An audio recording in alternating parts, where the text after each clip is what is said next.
Hello, good morning mga ka-Surgers Moto. Welcome back sa ating panibagong kwentuhan ngayong umaga. So, sa lahat ng mga Honda Click users dyan, shoutout sa inyo guys, especially the Honda Click Nation Philippines Bicol Chapter, headed by Pops Jonel Paawan of Naga City. Ayan, so kasama natin ngayon si Sai, ang ating Honda Click.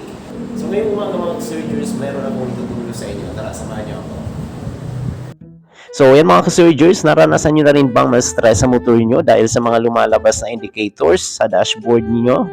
Ayan o, so kagaya nito, may indicator tayo dyan sa ating dashboard na oil change. Ayan, so paano ba natin tatanggalin yan mga ka-surgers Moto? Ayan, so ngayong umaga tuturuan ko kayo, syempre, number 1, basahin natin yung manual. And then, number 2, ayan, meron akong ituturong magic.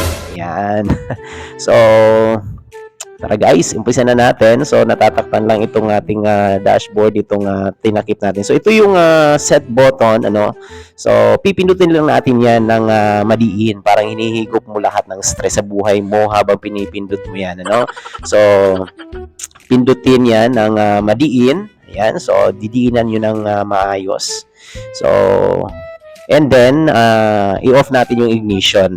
Ayan, so hinga tayo ng malalim, guys. Ayan. Yan, hinga ng malalim. And then i-on natin ulit ang ignition switch. At ngiti habang ginagawa mo ito kasi may magic. Yan o, 1, 2, 3. Wala na. Charan, wala na yung oil change indicator, di ba? Pero dito mga ka-surgers sa ating left side ay meron pa ding nagbi-blink-blink. Ayan o. So, the problem is, paano natin ito matatanggal? O paano kaya mawawala itong nagbi-blink-blink na yan o, dyan sa ating left side? So, if you have an answer, comment down below sa ating chat box para mabasa natin ang inyong mga kasagutan. At the same time, ma-shoutout na rin natin kayo sa ating susunod na video. So, again, this is Surgers Moto. Abangan natin ang next video natin dito sa nagbi-blink-blink na yan. So, again guys, maraming salamat sa inyong panunood. Surgers Moto, ride, teach, and inspire.